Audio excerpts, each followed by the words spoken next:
Where am I? There was an explosion. You're in a hospital. How long have I been here? 3 months. Where's Clara? My wife. Where's my wife? You're okay, and your family's fine. Both your wife and your son. I can't move. I need you to relax, Alex. I'm paralyzed. No. No, you're not. What kind of suit is this? Take this off me now.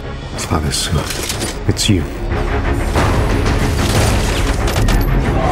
The revolution begins right now with Detective Alex Murphy. Putting these machines on the streets will save countless American lives. This, my friends, is the future of American justice.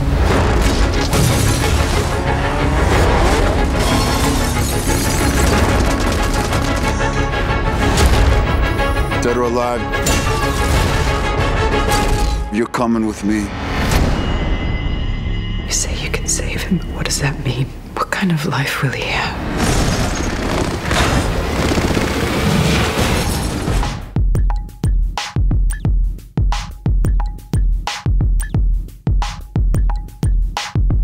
Quality control, EM208 versus Tin Man.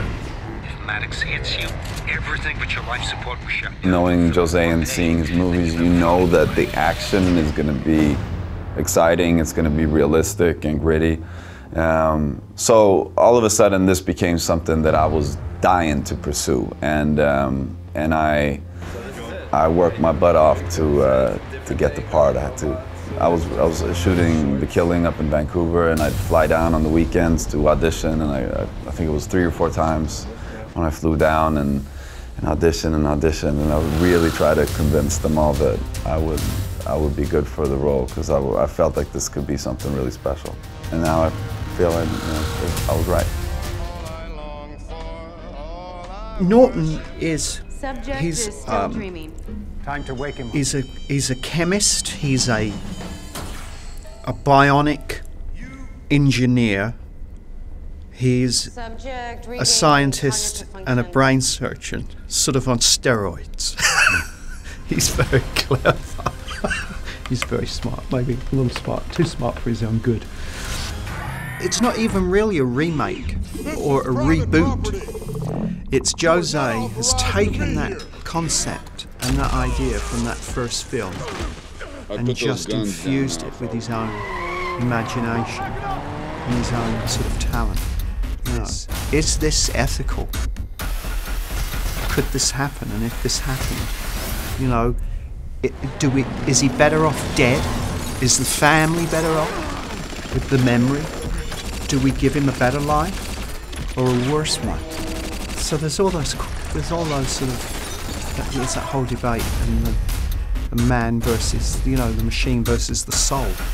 Well, I just think he's a really bright guy who's extraordinarily ambitious, and I think he's a big thinker. I think Raymond Sellers is a big thinker, and you know, he's kind of an amateur futurist, really practical, but he sees the big picture. So he's not only interested, you know, from a financial point of view, or even really, I don't think, a fame point of view, because I think the guy's so smart. I don't think fame is like that big of a deal to him. You know, I think he probably enjoys it, I guess, but I don't think that's really the most important thing. I think he likes to think big. He does think big, and he sees this as something that, you know, comes through him and from him, and he helps create it. He funds it, and he's going to be a part of changing the world for better or for worse in history.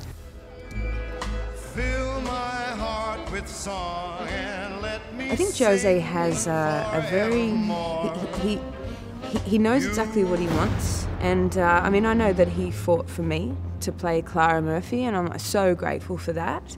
And he sees what he wants, he sees how it's going to work, and it's spot on. You know, the casting of Samuel L. Jackson and Gary Oldman, Joel Kinnaman, and all these people, Jennifer Ely, and you know, there's nothing out of place.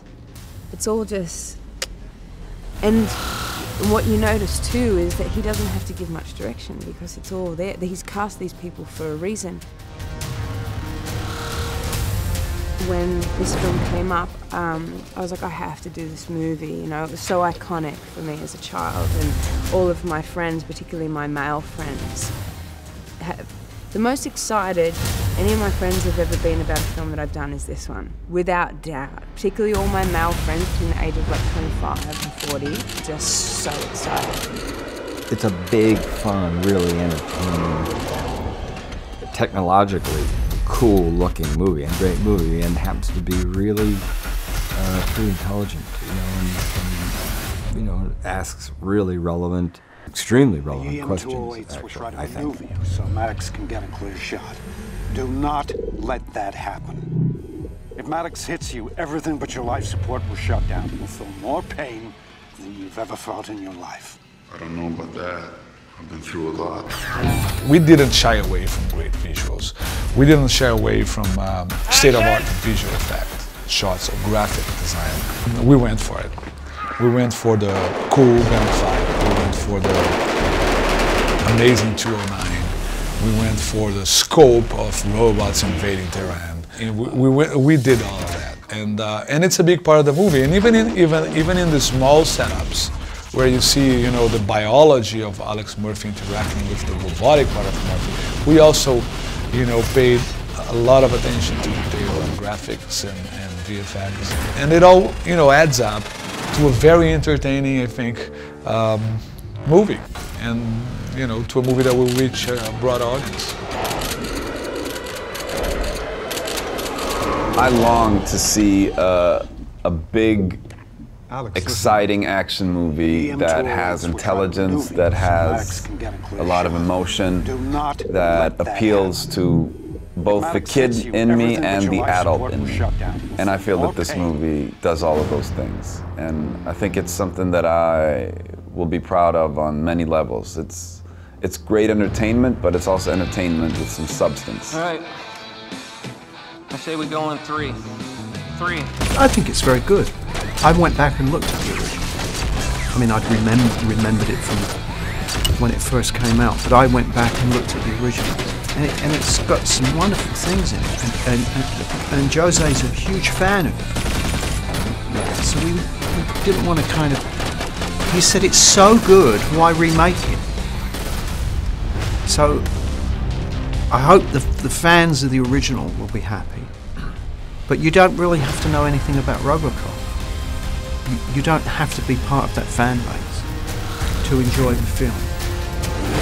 When the machine fights, the system releases signals into Alex's brain. RoboCop, the original one, is a movie ahead of its time. It's an iconic film, a very successful film, a very smart film, and being able to look at it with depth, understand the concepts behind construction of the movie, and try to recreate that universe is a great honor for me. What if I told you that even the worst neighborhood could be made completely safe?